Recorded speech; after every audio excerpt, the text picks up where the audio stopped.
What? It's just the right time. I'm muting you in 3, 2, 1. 7 years, I've met people I would never have met, and done things I never could have met. Text in anything on the broadcast, and I'll answer it on the broadcast. Got it? So it's been amazing with Martha. It's just time for me. I don't know, and Tim Scott is the one to put this in perspective for me. 2/3 of your life is. That's it then. No more running away. Hey guys, it's me, Dampy Dog, and today I'm still trying to get past Undyne, guys. He's so hard.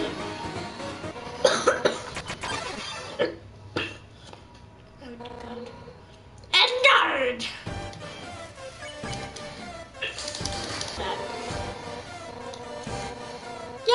Yeah. Blah blah blah.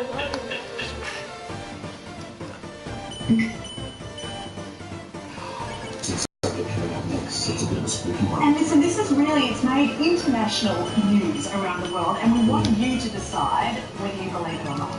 We could well be like the many media outlets. Maybe a bit of a hoax, but it's an interesting character. Well, as they said in the X-Files, the truth is out there, but this is really out there. A mysterious man who claims he's from the year 2030 has created headlines around the world. Now, he's known only as Noah, and he was interviewed on Why do I feel like he's getting online channel ep7, allegedly while on a lie detector. Are you an actual time traveler from the year 2030? If Trump's going to be re-elected, is that true? Yes, he is going to be re-elected. Okay. And how about from yeah, the time you're from in 2030, who's going to be president? Now, Noah had his wrists x-rayed to show implants. Oh crap, here comes the hard part, guys. Allegedly while on a lie detector. Are you an actual time traveler from the year 2030? If Trump's going to be re-elected, is that true? Yes, he is going to be re-elected. Okay. Yeah. How about But you're from not, the time you're from? because your arrow who's can't gonna be even president? hit me. Okay, take that back. Now, Noah had his wrists x-rayed to show implants he claims are crucial to his time travel, but is refused Even to if I could beat you, what would happen? further examine these. So, here we are. Let's cross live now to the man himself. As you can see there, it's an undisclosed location, and we're keeping identity fairly secret there. But Noah, let's say good morning to you. Why are you so worried about people knowing who you are? And don't you think that makes people question your credibility? Yes, it could make people question my credibility, but the reason why I do it for the most part is because the government can't find me, and because people could help them if I show my face, which would be a major bad thing for me, and as well as the thing, yeah. So why do you think, what do you think the government would do to you if they found you? Honestly, not very useful to know. I'm pretty sure that they would Stop being so damn What resolute. else I would think is that they would, bring me back to my normal time. It's either one, they're both as likely, so it's terrifying. How did you get here? Well, I was on a mission, and there was a bunch of my coworkers, and one of them did something so bad that we all got fired on the spot, which makes no sense. I know it's one of the most biggest flaws of the story, right? The government would have fired us midway through the time that we weren't supposed to be in. Anyone else would be dead by now. Okay, so did you get here via some kind of time capsule, as we see in the movies? No. So when I time travel, I put on special clothing, and I'm in this giant dome, and a bunch of electricity is able to transport me. This giant dome is literally in the middle of nowhere. It's a government facility, and it basically.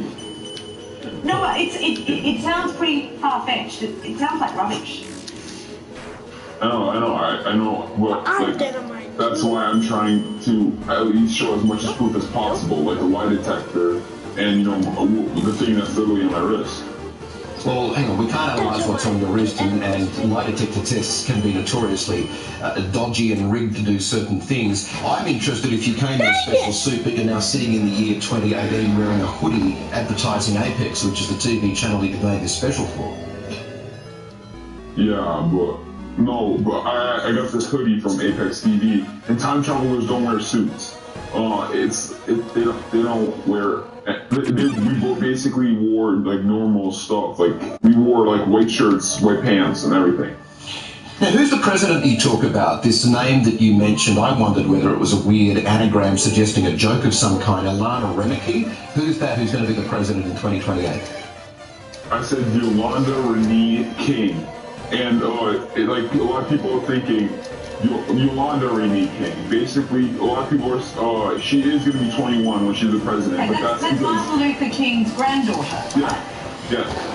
Okay, so you're saying that she is going to be the president at 21. They would then have to change legislation for her to be able to do that young. Okay. Yeah. So can you explain then who is Alana Remeke? Did you also say that she was going to be president? No, I did not. That was just people thinking I was talking about someone else.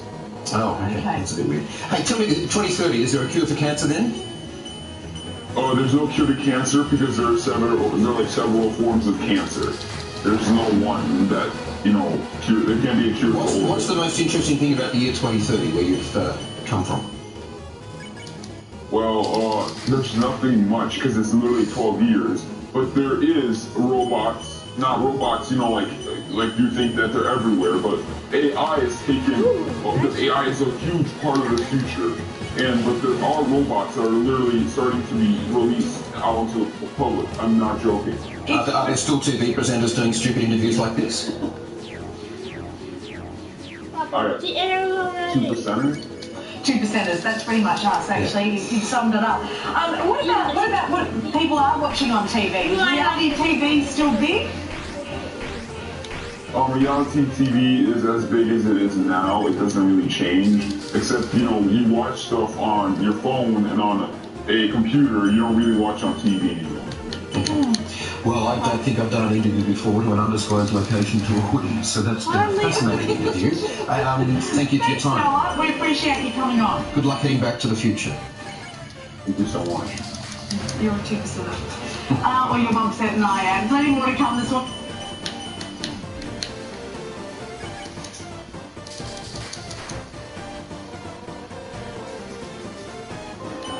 You guys' house is a heater that works. I have layers.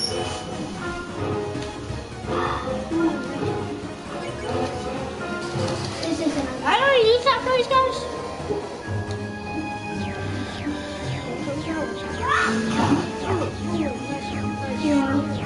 What happened to him? Time to use that. No, what about me? For installation and repairs. Okay, I'm ready to go get something to eat at Walmart. Perfect, and we are live. Hello everybody, and welcome back to Apex TV. Today we are going to be doing another live stream with the time traveler Noah, who claims to be from the year 2030. So a lot of you guys have been asking us what...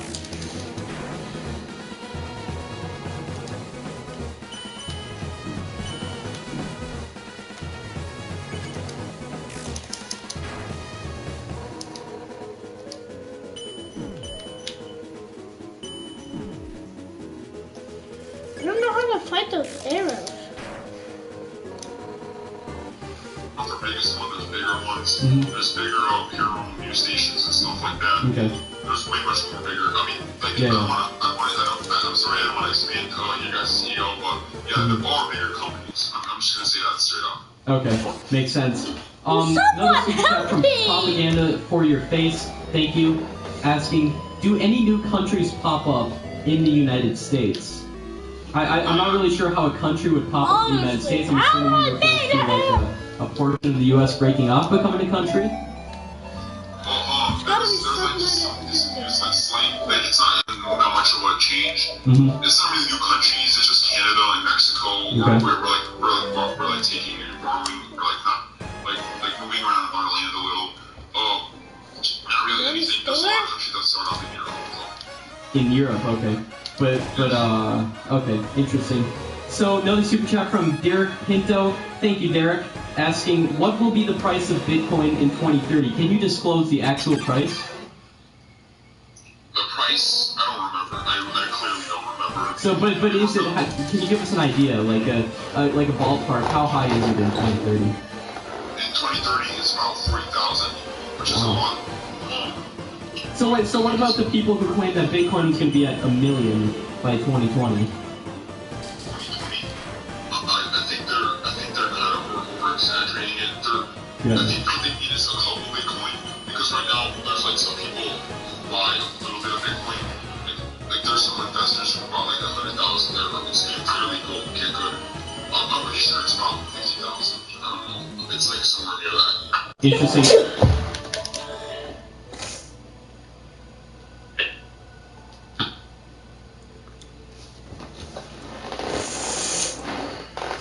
Oh! That's helpful.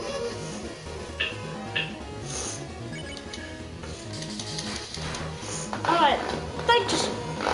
Thanks, Bacon, for telling me that.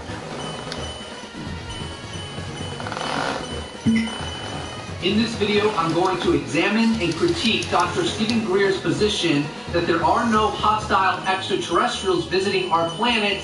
Consequently, we needn't worry about that potentiality. I will do my very best to steel-man Dr. Stephen Greer's position. Steel-manning is the opposite of straw-manning. It just means that I'm going to try to present his argument in the most persuasive way that I can. Dr. Stephen Greer has mentioned before that there are things that can occur that we would interpret negative when in actuality they are not. And when he said this, I think he's referencing legitimate abductions such as what happened to Travis Walton, or just mysterious and frightening contact scenarios. He's not referencing my labs in this case. Dr. Greer uses an analogy to demonstrate how there could be circumstances where the extraterrestrials do something to a person that the person could deem negative when in actuality is beneficial.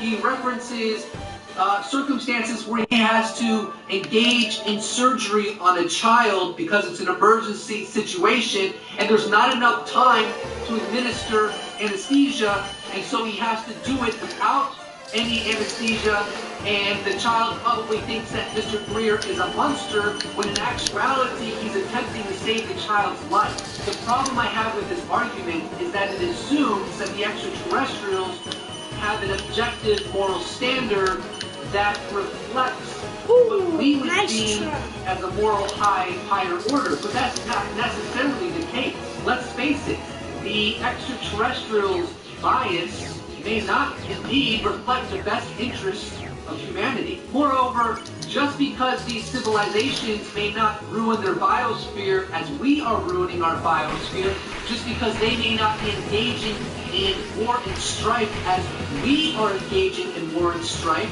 and just because they may have solved all the problems that yet we have not solved does not necessarily equate to them having a higher order of moral objectivity. Perhaps they are a much more peaceful and much more evolved civilization than we are, yet their assessment of right or wrong when applied to humanity would not be something that we as a species would agree is a good thing. When Dr. Stephen Greer was being interviewed by Project Camelot, I noticed that multiple times he accused Carrie Cassidy of partaking in anthropocentric projection, yet the reality is I noticed Dr. Stephen Greer himself engage in anthropocentric projection multiple times himself. Dr. Greer makes the argument that if the extraterrestrial races wanted to take over planet Earth, they would not have waited any duration of time for humans to progress technologically, to build up nuclear proliferation, and to get better at general warfare, because that would make it more difficult for the extraterrestrial races to take over our planet. For starters, that is a very logical assessment, but nevertheless, that assessment is coming from a human mind, so by definition, that is anthropocentric projection. Another factor to keep in mind is that the extraterrestrials may be so vastly ahead of us technologically that whatever gains we as a society would attain might be minuscule. And in other words, it could take literally hundreds, if not thousands, and perhaps tens of thousands of years or hundreds of thousands of years for us to actually challenge the extraterrestrials within warfare. So the fact that they allowed us to attain a little bit more technology over the past 70 years or so is really not that convincing at all. One reason the extraterrestrial races may be hoping to take over our world may be because of the fact that they are studying us from the scientific standpoint. And when their curiosity has been fulfilled, then they'll be like, okay, we had enough, we learned enough, now let's kill all of humanity and take over Earth. Now, I'm not suggesting by any stretch of the imagination that that is even remotely likely. All I'm doing is giving a possible perspective from an alien race that may seem a bit strange from our human sensibilities, but one thing we have to constantly remind ourselves is that the way the minds of an alien race may manifest may be vastly different from our own earthly sensibilities. Just a quick addendum, because I just watched some of the interview again. I want to give perhaps more accurate. Call the shot. Dr. Stephen Greer said in the interview that if the alien races were hostile and planned on invading, that the aliens would have shut our civilized civilization down in 1945 and wouldn't have waited for our technology to progress. But I should point out that he believes that we developed a long time ago the ability to actually shoot UFOs down. So my comment about nuclear proliferation wasn't exactly fair. However, I'm not personally convinced we're capable of shooting UFOs down. I'd have to look at the evidence for that. Let's continue. Another anthropocentric projection that Dr. Stephen Greer partook in during the Camelot interview is that he said, I believe he said this multiple times, he said, well, you know, we have these expeditions, these ep7 expeditions where we go out under the stars and we welcome these civilizations, we make contact with them, and out of all the times we've done that, we have never encountered any hostility. I'll send you a pic later. The ETs are not hostile. And of course, that is textbook anthropocentric projection. It could be that the extraterrestrials do not want to be, for their own reasons, overtly hostile. Their hostility may be relegated only to the covert kind, because maybe there is something that they want to accomplish that would not be available to them if they were hostile on an overt level. Another issue that I had during the interview is that he presented his evidence as to I'll tell you what they're made out of. Love. Quarantine. In other That's words, the whole point of life. Very far out into space because the aliens won't let us. He said that when Edgar Mitchell was on the moon, Edgar Mitchell recounts from Timothy Good's book Above Top Secret that Edgar Mitchell and his astronauts were warned off the moon by the extraterrestrials. Of course, I think it is a big leap of logic to say that because they were warned off the moon, that means the extraterrestrials also are not going to tolerate humanity exploring other places like Mars or Jupiter, other sectors of the universe. It could very well be that the extraterrestrials simply don't want humanity to ever step foot on the moon, but are not concerned with other areas of exploration in the universe. Finally, I think there is a distinct possibility that Dr. Stephen Greer doesn't pay heed to, and that is that there could be civilizations out there that have not yet come to Earth, but are indeed hostile, and they might be on track to come here 5 years from now, 10 years. That sounds like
Brad, I'll do that.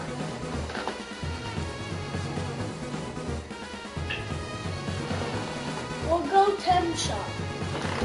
Come on.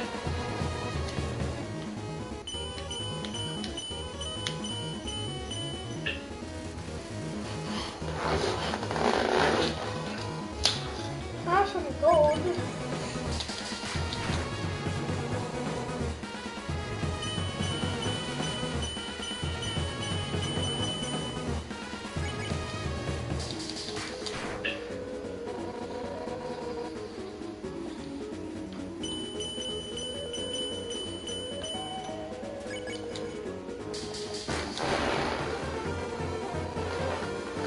Yeah, I will. Ooh, ooh, ooh.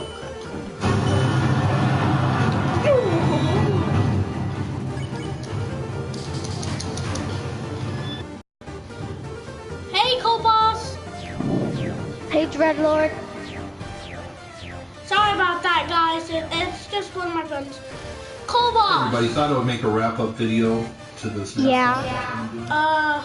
Let's just alright, guys, I'll continue the broadcast later. See you later. Extend them out over Earth.